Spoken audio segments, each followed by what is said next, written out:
some of these words because these are very good, complex words. So you've now got 2 minutes to talk about this topic. Off you go. Could you please share the screen because I didn't Oh, mark down the topic. sorry. It's okay. Forgotten to do that again. Thank you.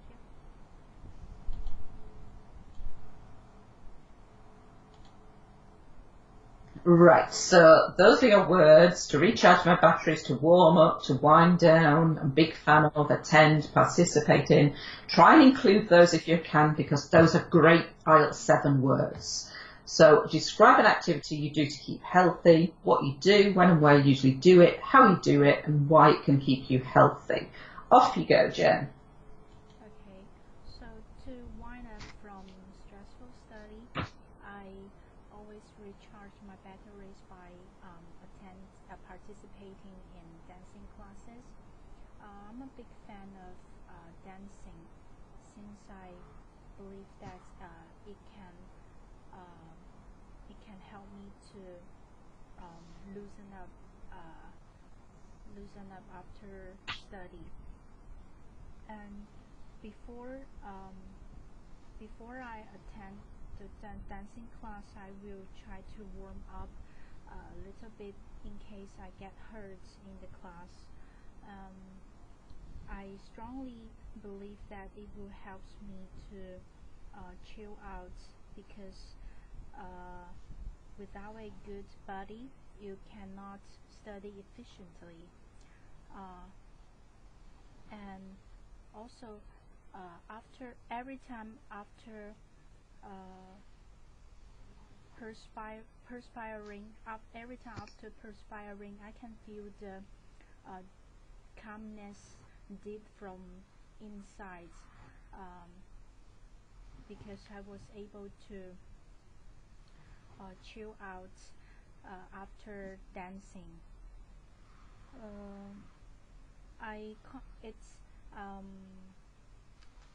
And I realized that exercising also help you to keep healthy both in mental and physical health. That's why I will continue to do this after my besides study. That's all. Thank you. Okay. Right, so let's have a look. There's some good language in there, such as to loosen up, perspiring, and you have to chill out and to warm up. You used a lot of good collocations, a lot of good idiomatic language. You said, I like doing this to wind up from stressful study.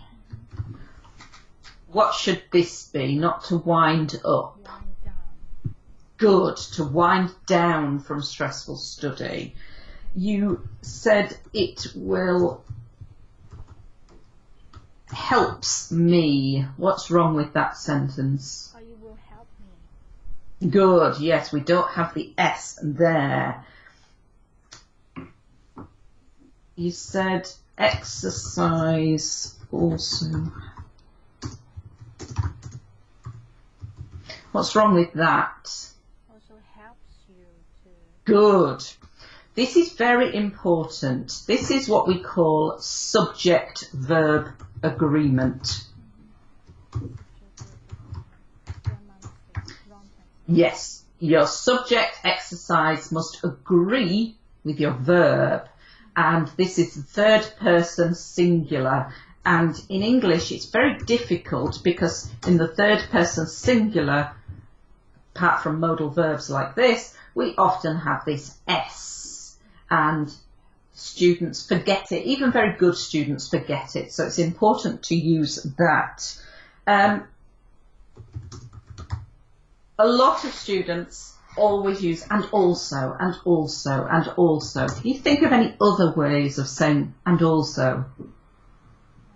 Besides that, in addition Good. to that, Excellent. to add up. To add to that, you could say, To that.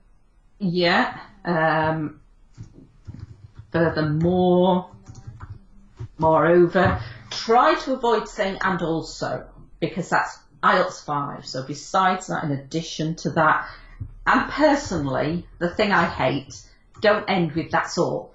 It's a very Chinese thing, and we don't do that when we're speaking. This is IELTS speaking is supposed to be about a conversation, and so don't end with that. Think of a more concluding point, and such as, and finally, blah blah blah, Okay. and then that's clear that that is your final statement. Okay. Okay, right. I will send you the feedback after the lesson on that. Finally, we don't have much time left. I'm not going to go through all of the part 3 answers, but want to think in this section about how we structure part 3. And it's useful to think of part 3 like an essay. So as in the IELTS writing exam, you've got different structure to your paragraph, and it's useful to structure your part 3 answer like that. Part 3 answers must be longer than part 1. And so a useful way to structure your answer is, first of all, you make your point. So what is the point you're going to make? So we'll see this when we actually look at a question. And you might start your point with something like, without a doubt, or I would say that, or undoubtedly. When you've made your point, you have to give a reason for making your point. So why? What are the major reasons for this? So for example, for instance, such as, then you need to explain it. Just like in an essay, you can't just make your point and say something like, young people must do exercise. You need to say why. Why do they need to do it? So give some examples to support it. And say this is because of, this is due to, this is largely due to. And then reach a conclusion with it. Like I was saying in the part 2, make it easy for the IELTS examiner to know that you've finished your answer. So finally, so it goes without saying that, my final point is that, or even an in conclusion, but so it's point, reason, explain, conclusion. So let's see this in an actual answer. If we're looking at the question, what type of sports are popular in your country? It's important in part 3 that you don't talk about yourself. This is a general question. So it's not, oh, I like football. This is what type of sports are popular in your country. So the point, first of all, I need to say, what are the type of sports? That's my point. Without a doubt, football, basketball, table tennis are probably the best loved sports where I live. They're all played by thousands, probably millions of people. So that's the popular sports. But that's not enough. You need to add to this answer. You need to develop it. So we give a reason for this. I guess the major reason why they're so popular is to do with how easy it is to play them. So we've got our point that it's these sports that are popular, and then I'm saying why. Then we explain this. So we take our reason and we add some more information. We explain it. It's largely due to the fact you don't need much equipment, which is especially important in my country because people tend not to have a huge amount of disposable income. So I've said what it is, I've said why, and I've explained why. And then I'm concluding it. So it goes without saying our top players are international stars and probably the best known sportsmen and women in the country. If you walk down the street, they're recognised by just about everyone. So if you follow that structure in your answer, so basically what, why, explaining why and concluding it, you're going to give a nice full answer. And it's just like a paragraph in writing. with your topic sentence, your argument, your explanation of your argument, and a concluding point in your argument. Now, this takes a long time to develop your answers to this level, and what we will do over the next 10 lessons is try to follow this structure and give good answers. The important thing to remember is that you cannot just leave it at that with a point, because you're not saying enough. And part 3 is where you get the high grades. If you give good part 3 answers, you get high grades. If you don't give good part 3 answers, then it's difficult for the IELTS examiner to give you high grades. And the longer your answer, the more vocabulary you can use, and the more chances you use some good grammar and some good vocabulary.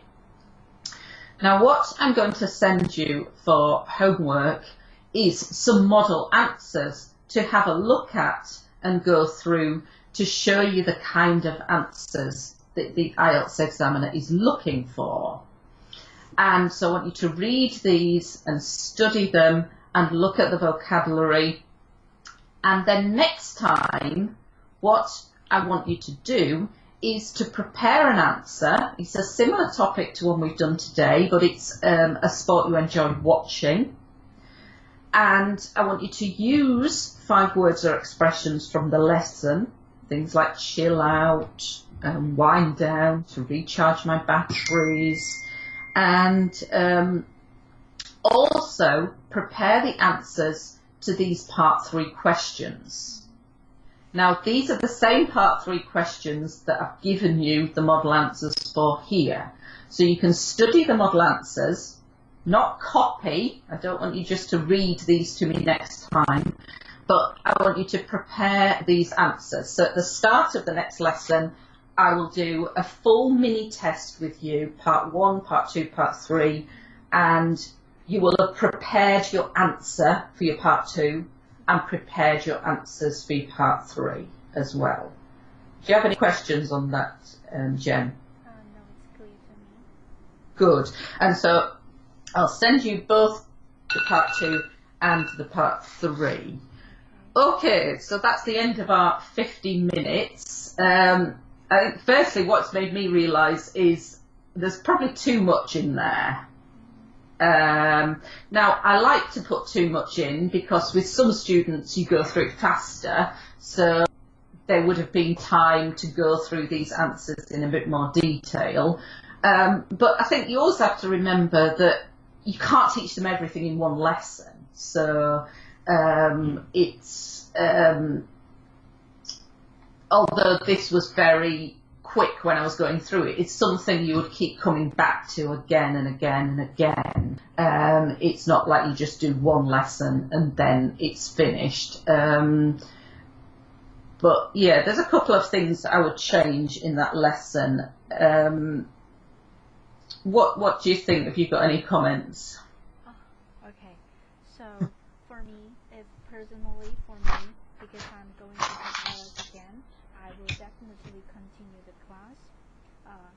For the most important reason is I think I know how to utilize the vocabulary you teach, and also second, you give me some hints about how to prepare for the exam. For instance, part 2, what's the tips, what should I do in that 1 minute?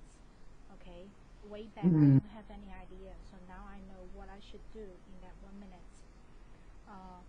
But my concerns is that later I will send you a video that is a real class EP teachers conduct with a low-level student. I mean, her level maybe is 4 or 5 only. So I think maybe it will be, I don't know how to help with level 4 or level 5. Maybe this one is too advanced. Yeah, I think that it would be impossible to produce a lesson that you could use with a level 4 and a level 7. You can't do it because there's just too big a range. So whether Leo wants different levels of lessons, so if somebody is looking to achieve a level 5, then it would be a more basic level. I'll ask him about that, but it's very hard. You cannot. Most of the students I teach are people like yourselves. I've just been teaching a man in Albania, and he had already IELTS 6 in speaking, and he needed 7.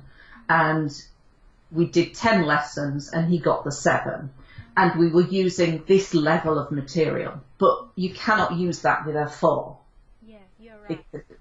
So when you are teaching, you will have different plan for different level student, am I right? Well, this is not something I've talked about with Leo, but it would have to be 2 completely different lessons. Okay. You couldn't.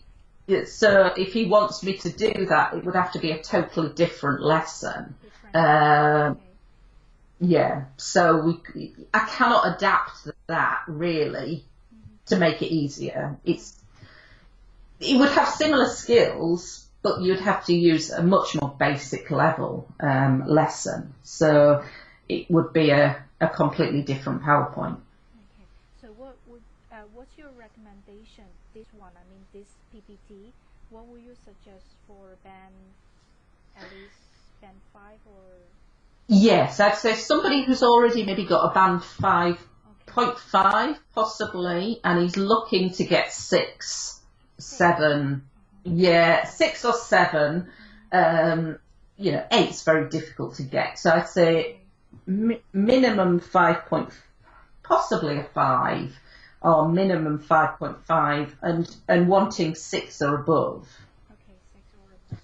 Okay, I get Yeah, I mean, when I originally did it, I'd done it a bit higher, and Leah said to make it lower. I'd done it aimed more at a 7. Okay. I think you can still get a 7 with that, but yeah, I think it's more 6 or 7. But then it would need to be a totally different PowerPoint for somebody who's at a level 4, who's looking to get a 5. Okay. I think that would be all my questions. It's clear to me now. Right, but yes, like I said, you cannot have one PowerPoint that covers all those levels, because it's such a huge difference between a 4 and a 6. So you're actually going to take the exam again, are you, Jen? Yeah. What did you get last time? 6. 6. Yeah, I think you can get 7, but it is IELTS. It's about just throwing things in to impress the examiner. Yeah, I agree. And so it's things like, if you have these phrases, recharge my batteries and chill out, and you can throw these in. And in some other lessons, I would look at some grammar things that you can include.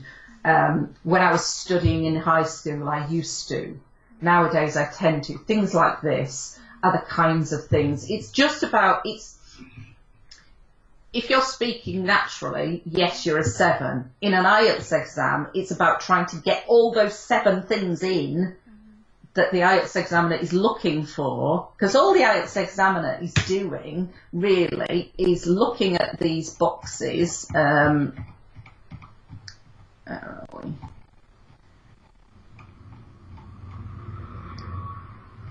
Looking at these boxes and trying to tick that you achieve it.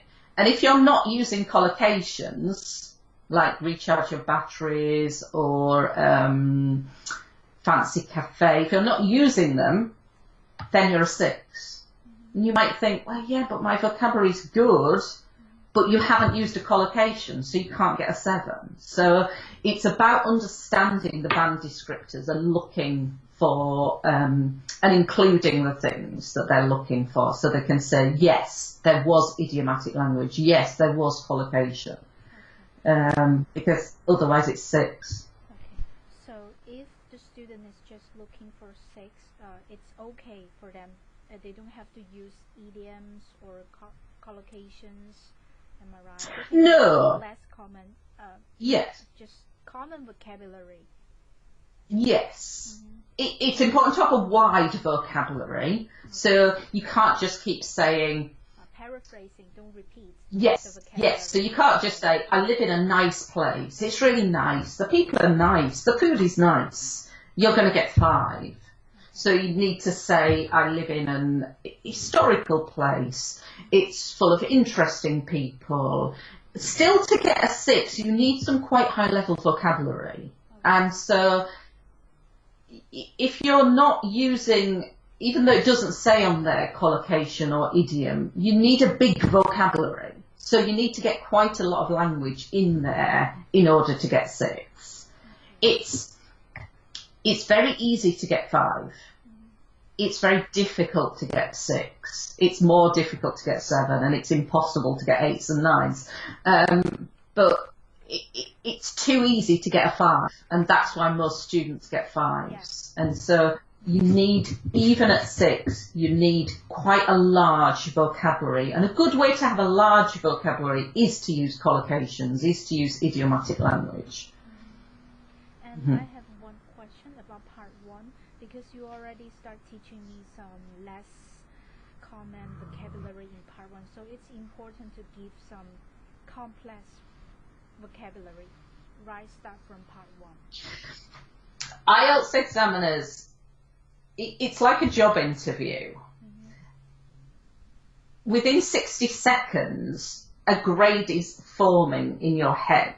Yeah. And if somebody is impressing you straight away, that grade is 6, 7 area. If you're not hearing anything in part 1 that's high, and you've got to part 2, you're thinking 5, and you have to be really impressed then. So in every part, you need to be impressing. And so I'd say straight away, if somebody's using good language in part 1, then you're not thinking of them as a 5. So it's really important, so straight away, to be getting complex vocabulary in. And it's easy because it's going to be about hometown or study or where you live at the moment. So it's easy to learn those words and get them in. Okay, so that's why you prepare the PowerPoint based on a topic base, am I right? You separate, Yes. You group the topics. Yes. It's better to teach vocabulary. I've taught many students and majority Chinese. And like I said, I had 2 students a few years ago, one who was hopeless at grammar. He never used past tenses. He never used the third person singular, but his vocabulary was full of idiomatic language. It was full of collocations. Okay. He got a 7. Okay. I had another student whose grammar was perfect. He never made mistakes, but he was very nervous and he didn't use a lot of complex vocabulary, but he didn't make errors. He got a 5. So vocabulary is if you're throwing in things like, oh, recharge my batteries and chill out and warm up, you can make the IELTS examiner think you're better than you are in terms of grammar. And so that's why I focus on vocabulary, and instead of really content. If you look at the band descriptors, there's nothing in there that says you have answered the question correctly. So actually, I'm not saying just say anything and learn an answer and say it, but it's more about how you say it than what you say. It's about the language that you're using. And that's why in that part 2, it's so important to focus on the vocabulary. Not so many students, you nodded your head when I said it at the time, that so many students focus on what they're going to talk about and they don't think about the vocabulary at all. Oh, I'm going to talk about swimming. It's a really good sport. I do it every Friday. It's fun. It's nice. But they haven't thought about any vocabulary in there. They've thought about the answers to the questions. Yeah. And so what I would do over 10 lessons, if I was teaching you, is get you to focus on vocabulary. Also grammar, because I would tell you to do things like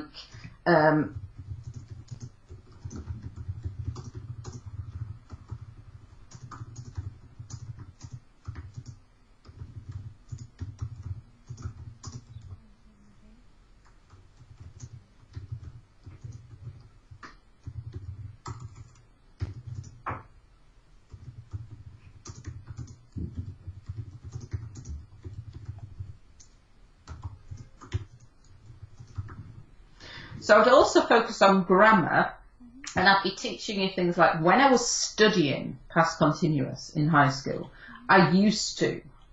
However, since leaving school, my free time is limited, passive. So I tend to, which means I usually. And you could use this for most topics.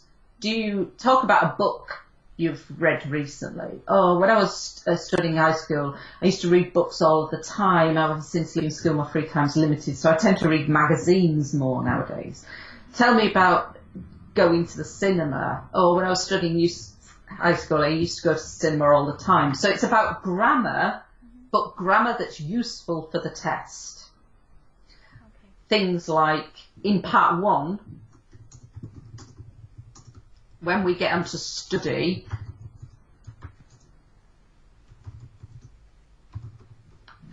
what do you study? Oh, I'm studying English at university. I have been studying there for 3 years. So it's about learning the grammar that's going to help you in the test. So I'm curious about if we want you to prepare another completely different lesson plan for those students who is just want the target score lower than 6. So yes. Well, maybe you can introduce by giving me a structure, a general idea. What would be the step? It would be the same things, but it would just be a much lower level thing and much more simple vocabulary. So we would follow the same structure, but you're not going to be using words as complex as recharge my batteries or perspire or chill out. It will be things like to do exercise, to things more focusing more on if you were looking at football, for example, focusing more on the vocabulary, things like football player, referee, ball, pitch. At your level, you don't need to focus on those things. You're focusing more on the idiomatic language, the collocations, because I don't need to teach you to play football or pitch or 11 players or 90 minutes. But at lower levels, they don't have the vocabulary to even talk about sport. So you have to focus more on the sport itself. Sport itself. So thinking about the equipment that you need. So what I've done with lower levels is like, what sport is it you're going to talk about? Swimming. Right, what do you wear when you go swimming? Swimming trunks, swimming costume. What do you need? Where do you go swimming? Swimming pool. What are the different types of strokes that you could do? So it's much lower level, but it's still topic based, Okay. connected to the topic. Okay, I understand it. Okay, thank you.